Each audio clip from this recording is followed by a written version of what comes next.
On behalf of everyone at New Thought Media Network, thank you for being a member of our virtual family. Your financial contributions help share the New Thought message with people from around the world. Please visit and contribute at www.ntmedia.org/donate. New Thought Media Network, come be you.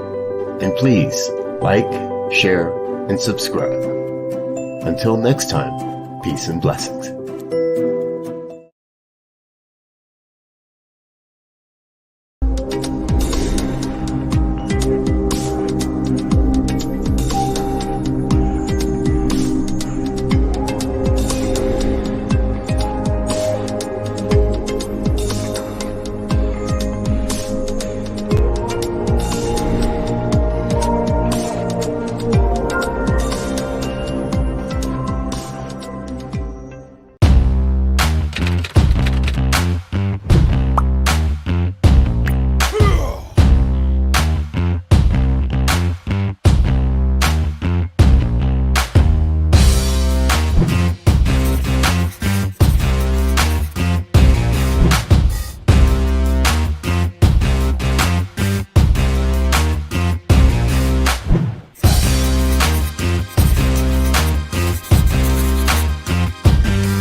Hey everybody, Tracy Brown here, and I am so feeling great this morning, and I am partially feeling great because, every day I wake up, it's a good day.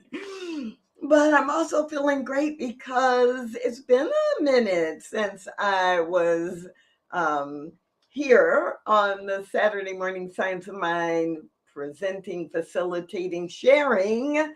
I've been watching. You've seen me in the chat.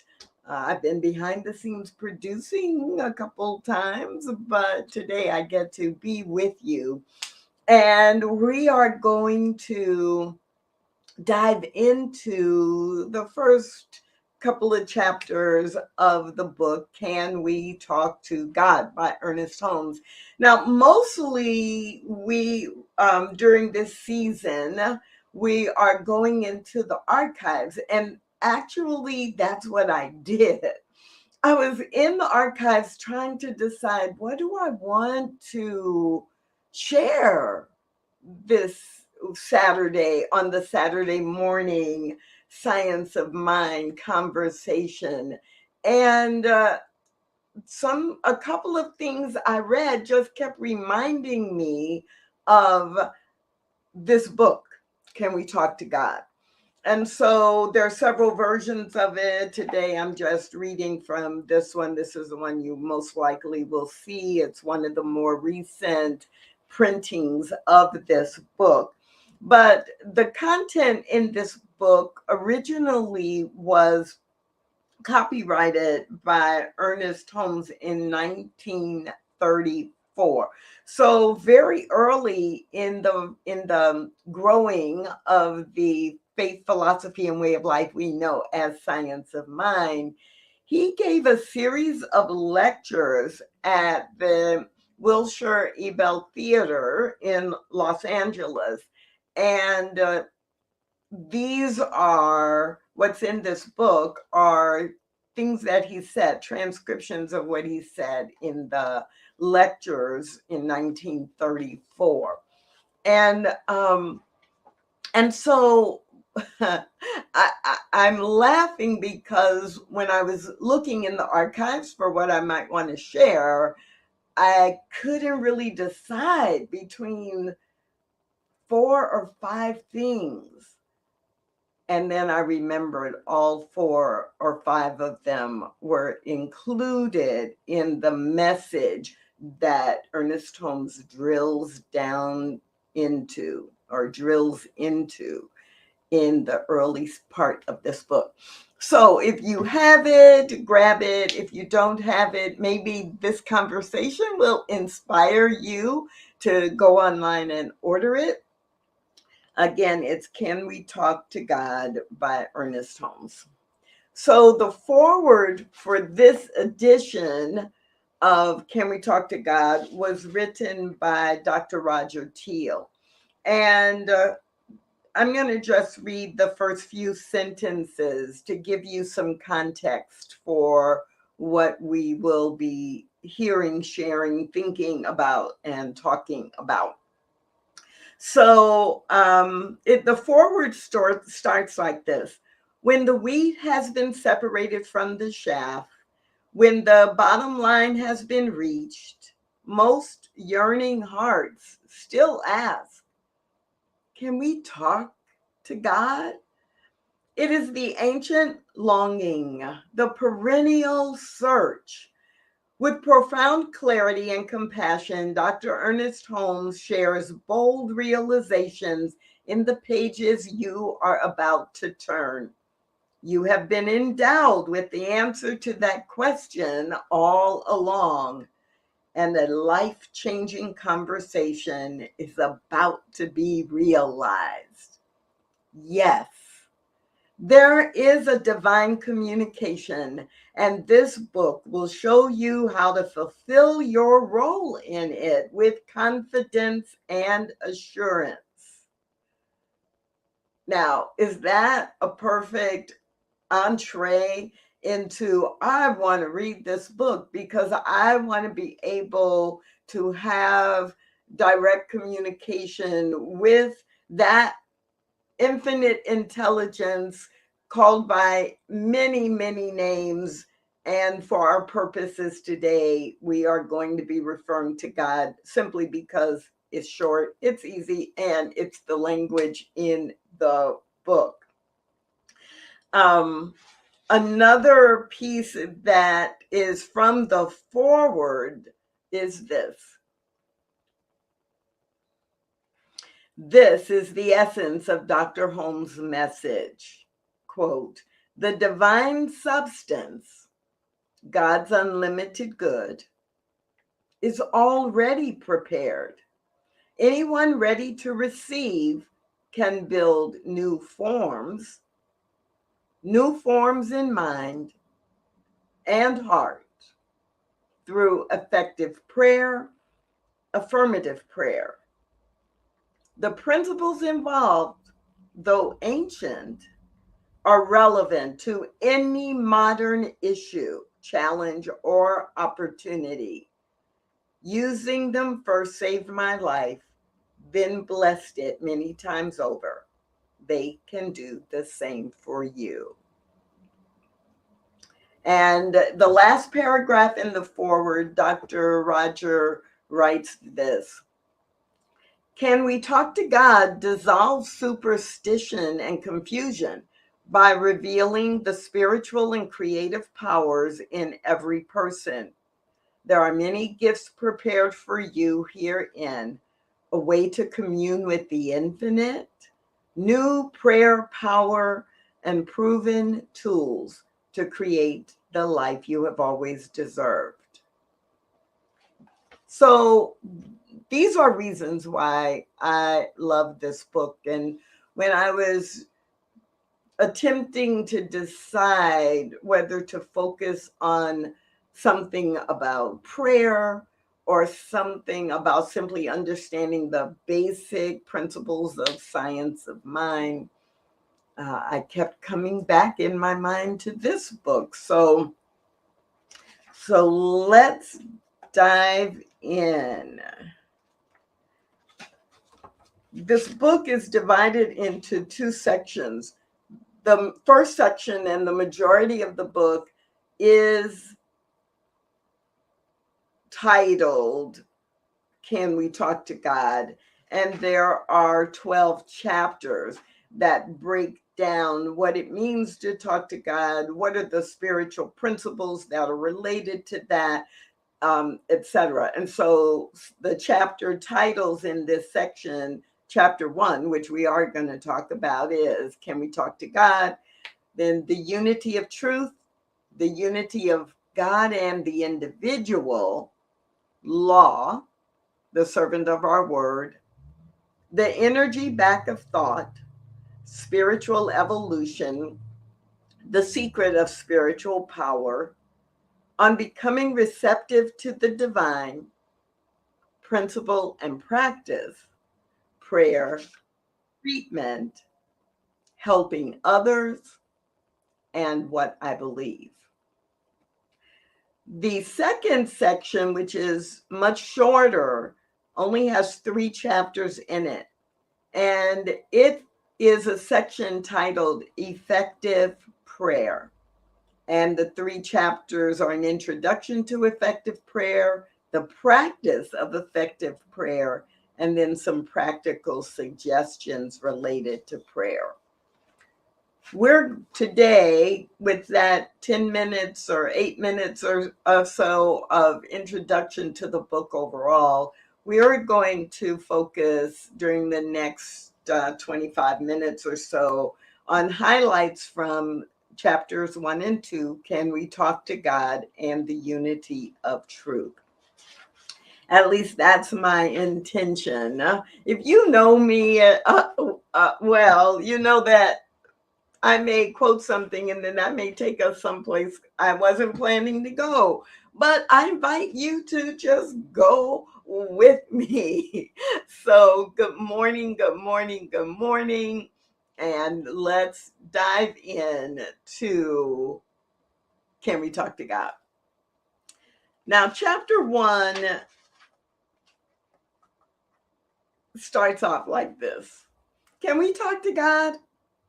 We all know we can talk at God, but it's a different proposition to consider whether we can talk to God. I'm considering the topic from the standpoint of communication. Unless we are conscious that we are talking to God and God is conscious that it is being talked to, we certainly cannot communicate with God. So right there, Ernest Holmes starts us off saying, okay, what's your intention there? Are you bringing conscious awareness to this communication? And do you understand that this is two-way communication, right? I can talk at God. I can talk at the idea of God. But do I believe that I'm talking to a consciousness that is actually connecting with me and understanding me and feeding back to me that which I need to know? Can I talk to God the way I'm talking to you right now, knowing that I'm a sender, you're a receiver, and if you put something in the chat, you're a sender and I'm a receiver, and it is real, it has energy, it is mutual. And I love that reminder that just from a communication standpoint, there is a consciousness that is required. Ernest Holmes goes on to say, there can be no real communication without a reciprocity of ideas. When have you been in prayer or meditation or reflection or journaling and you were absolutely sure that there was a reciprocity of energy, a reciprocity of thinking, reciprocity? I was good the first 2 times. A reciprocity of energetic exchange. When we realize not only can we talk to God, but we are communicating with God, then there is that expectation and acceptance of reciprocity. Now, Ernest Holmes challenges us when he writes, either we can talk to God or we cannot. Like, okay, if we're going to go down that rabbit hole, or we're going to analyze it. This is a science. Science of mind is a science. So, okay, do you believe you can, or do you believe it's not possible? If we cannot, if we believe we cannot, we may as well realize it and no longer try. And if we believe we can, we feel certain that a little conversation with the deity would do us more good than more conversation with each other. Like, who do you want to talk to? Do you want to talk to other human beings and get their perception and be guided by what they are thinking or doing or desiring? Or do you want to talk to the source of all life and receive some guidance about how to apply the wisdom, the joy, the love, the peace, the beauty, the prosperity, the abundance of the universe to make your decisions and to move forward? So obviously, and that's just like the first page of the first chapter. Obviously, Ernest Holmes challenges us to really look within. What do you really believe? Do you believe that this is some entity or deity that is false and or far away and decides whether or not to interact with you? Or do you believe that the infinite intelligence that created you is within you, is around you, is everywhere present, including paying attention to what is important to you? So, the very beginning of the book, Ernest Holmes answers the question, yes, you can talk to God. We can talk to God. Each one of us individually and humanity collectively, we can talk to God.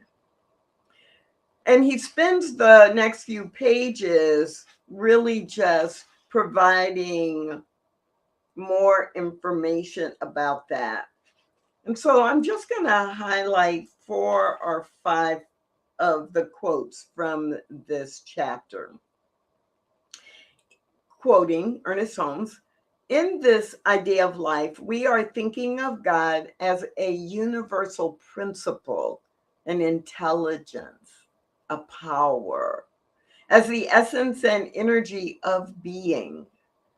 We are thinking of God, or attempting to, at least in universal terms, but it is impossible for the finite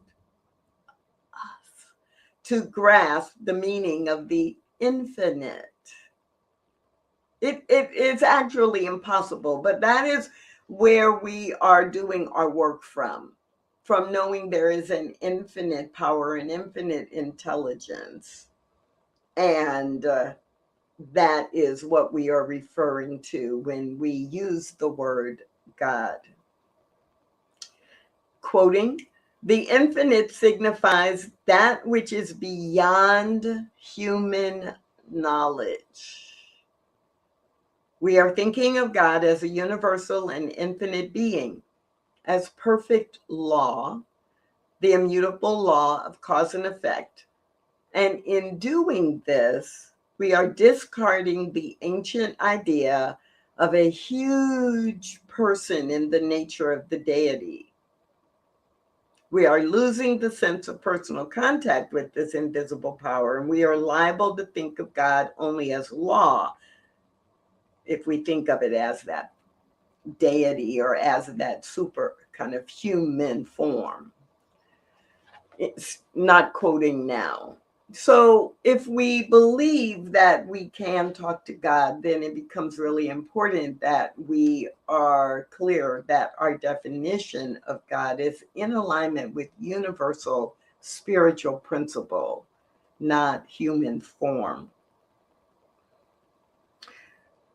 On page 5, Ernest Holmes writes, there must be, and there is, a universal consciousness which directly responds to our thought and is in contact with it. Repeating, there must be, and there is, a universal consciousness which directly responds to our thought and is in contact with it. this is what gives us the power to pray, really, to do affirmative prayer, because we know that this infinite intelligence is already prepared has everything it needs, everything that can be accessed or used to deliver the manifestation of what we are claiming and declaring in prayer. And because we know this, or at least we, believe that there is this universal consciousness, and that it directly responds to our thought, to the cause that we set into motion. Basic. And another reason why we know we can talk to God. Why I know I can talk to God. A couple of pages later, Ernest Holmes writes or spoke, since when we remember these are transcriptions of edited transcriptions of talks that he gave. Can you imagine in your mind's eye or ear hearing Ernest Holmes say this? That instinctive sense of the divine presence, which is inherent in us all, is there because it is true. And in the state of each person's intellectual capacity to perceive truth, it comes out. And to each of us becomes our God. It is forever proclaiming its own being. There is a power and presence in the universe which responds to us so completely, so perfectly, that we shall be amazed when we realize how completely and how perfectly. But it can only operate for us through us. Our communication with God must of necessity be and always remain an inner light. We communicate with the indwelling God. End quote. That's a chunk. But what I love about it is it reminds us that this is intuitive. It's instinctual for us to know that there is a God presence by whatever name we call it or learn about it, and that it dwells within us. So when we are talking to God, we are talking to the infinite that is also indwelling. And that is why, as Ernest Holmes says, it's inherent in us all. That's not by accident, that's by design. And when we recognize that, sometimes many people don't recognize it until they are in some major crisis or they have faced some challenge and they realize the strength came from within them, directly in alignment with what they claimed they needed, wanted, desired, required. And that it was an internal conversation. So Ernest Holmes, again, in the first chapter of Can We Talk to God, named, and the chapter title is also named Can We Talk to God? He is simply reminding us, reminder after reminder, of how we can be sure that there is God and that God is an entity, an intelligence that we can and do communicate with, and that we can use that more fully the more that we consciously tap into it. So in this first chapter, I just love this. I have it highlighted, And I was scanning it to see if I really wanted to read it because it's a little long, but it's so beautifully spoken and written. There is something in us that longs for the sympathetic understanding, the kindly response, the sense of a presence which is warm, pulsating, and colorful. We must have it. And I sense that as we meet each other in love and friendship, in the warmth of a handshake, and in good fellowship, it is God. What else could it be? The hand that gives is the hand of God. And the eye that sees is the eye of God. In each other, through each other, we contact God. But God is more than this. If this were the only God there is, then the artist would have painted a picture and then stepped into it, being completely lost in their own work. Now, do we say that art is greater than the artist? Or thought is greater than the mind which conceived it? The poem is not the poet who has breathed into it, animated it, and created it. And it will stay so long as their consciousness exists. But they have not stepped into it. Someday they will write another and maybe even a better poem. So God is not absorbed by law or creation. Neither is God absorbed by law or creation. This is such a basic principle, and it's so confusing for many people. But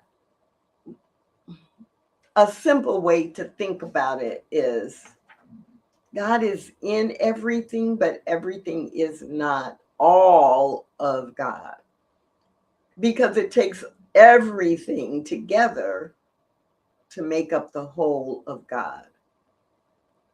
So we can talk to God and we can represent the qualities and attributes of God. And we are God expressing in, as, and through us. But each one of us individually is not all that God is. Does that make sense? It's a concept that is often misunderstood because when we teach, right, that each one of us is an expression of God, some people in error think that we're saying every one of us is God, the allness and the wholeness or the fullness of God. We have the ability to represent God. When people meet me or interact with me, I want them to experience God. God as Tracy, showing up, being an example of the deepest love, the deepest joy, the wisdom of universal spiritual principle. And yet, all that I know and all that I do is only that part of God that is expressing in, as, and through me. So Ernest Holmes reminds us that we do not absorb, God cannot be absorbed by spiritual law or creation because it is all of it together. And let's see if there's one or two other things in this first chapter. If we are asking the question, can we talk to God? Then we have to take this in. This is where we meet God, and we are going to learn this, that we can talk to God just as consciously as we talk to people, and that if we expect it, believe it, and feel it, we will receive just as direct a response. Now, we will not receive an audible word because God's audible word is placed in this creation in the mouths of individuals. This is the only audible word God has on this plane. Internally, we may hear an internal voice, but as Ernest Holmes reminds us, if we were going to hear it physically or audibly, we will hear it through someone else's speaking to us, or to a certain degree. Some of us go to classes or go to a Sunday service or go online and download a talk or go to the YouTube archives for the Saturday Science of Mind conversation and listen to something from the past so that we hear it physically, or we take a class and we pull the book off the shelf and we read it. But we will, Ernest Holmes does remind us, we will receive just as direct a response internally or externally through other beings or other forms of creation. And so he writes a few paragraphs about that. And then I love this quote, that it, or spirit, is just as conscious of you as you are of it, since your consciousness of it must be, in the last analysis, and is its consciousness of itself. Hence, as we recognize it, it recognizes us. And as we go out to meet it, it comes out to meet us. So in this first chapter, Ernest Holmes does a really, really great job of reminding us of the nature of spirit and the reasons that we absolutely are able to talk to God. Yes. Yes. And I love all the comments in the chat. I love, Wayne, how you capture the different thoughts and give us the imagery that represents the words or the message of the word. It's so powerful the way that you're able to do that. And Fiona, the comment, art is an outpicturing of an artist's consciousness.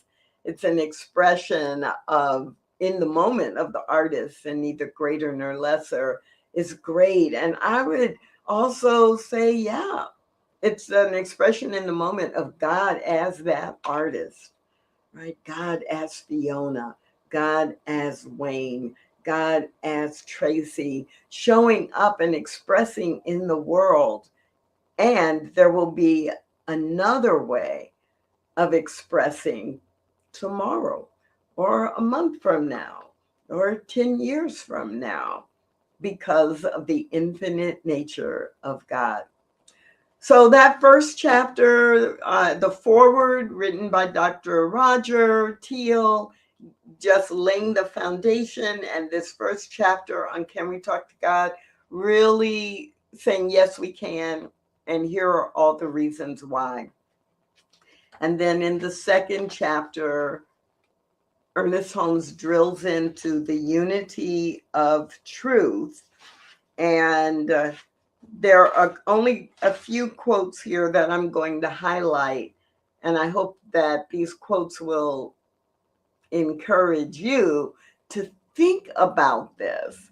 How does the unity of truth empower you to have direct communication with that source that created you? So in the unity of truth, the first sentence is, science of mind and spirit bears the same relation to religion that natural science bears to the laws of nature. It is a science of mental and spiritual phenomena, and as such, it appeals to adherents of all religious beliefs, as well as to those who have no particular religious convictions. It appeals to all students of life. And so there is this unity of truth that is a golden thread, regardless of the label of religious path or faith system or belief system that anyone aspires to, because we are talking about truth. We are talking about spiritual law. We are talking about universal spiritual principle.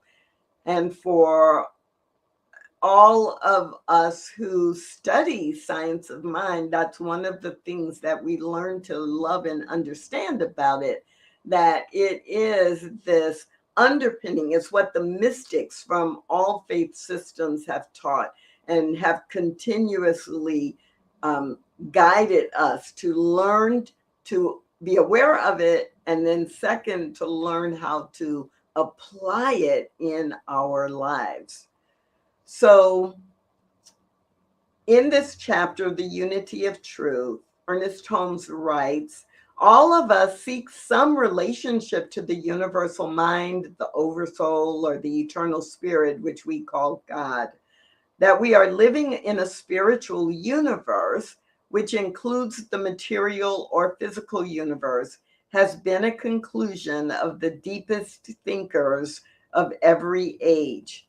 That this spiritual universe must be one of pure intelligence and perfect life, dominated by love, by reason, and by the power to create, seems an inevitable conclusion. So when we are examining, can we talk to God? We are encouraged to remember there is a unity of truth that is true universally. And that is one of the reasons that we know prayer works, and that we know there is the ability to communicate. Ernest Holmes also writes, the advancement of science, philosophy, and religion is not the result of a change in the nature of reality, but of a change in our minds toward reality. So again, there is an infinite universe, and we just may not be aware of or be knowledgeable about how to use that which already exists. And so part of our enlightenment comes because we begin to understand spirit more. What I know now, after 38 years of studying and practicing science of mind, is very different than what I understood in the mid 1980s. And I was just beginning to learn how this applied to what I intuitively understood about life. But the principles themselves have not changed. They existed before I was aware of them consciously. They will continue to exist, but as I study and learn and grow, I become more competent in aligning my life with universal spiritual law. But Ernest Holmes reminds us that there is this unity of truth, and it's not gifted to one spiritual path or one denomination or one community or one person any more than another.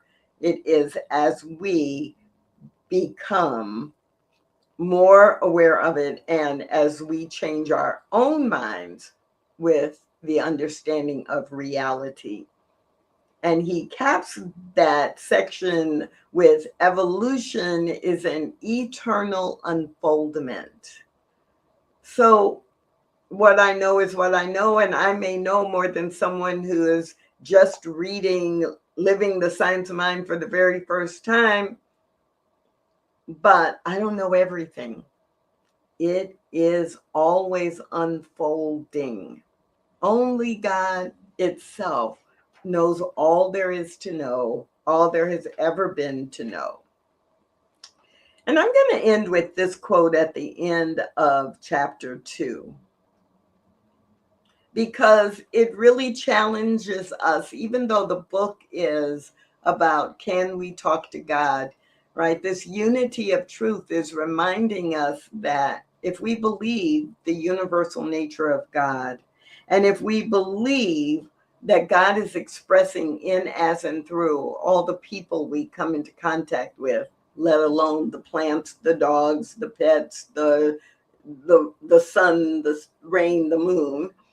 But for a moment, if we realize that we are seeing God in every person that we interact with, he ends this chapter on the unity of truth with this. A human being is more than matter. There is an inner life higher than the psyche. A human being is mind, soul, and body, mental, spiritual, and physical, intelligence, volition, and will, all fused into a coordinated personality. And we each can understand ourselves only from the larger viewpoint. We deal with the real person only when we deal with the whole person. We deal with the whole person only when we deal with the mental, spiritual, and physical faculties working in unity. In this chapter, and in the first 2 chapters, Ernest Holmes lays such a solid foundation for reminding us of what is God, and the reminder that God is the unity between all faith paths and the unity between each of us as an individual and everyone else we come into contact with. If any of these quotes inspired you to think more about how do I communicate with God, God the invisible, infinite, and God in the physical, especially in the physical form of humanity. If it's made you think, then I invite you to check out the book, Can We Talk to God? And to really continue to explore these ideas as you go through the coming week. My name is Tracy Brown, and I hope that you are enjoying the series every Saturday morning at 9 a.m. Mountain Time. One of us will be with you to share insights and ideas to help you dive a little bit deeper into the science of mind and how to live it in your life. We'll see you next week.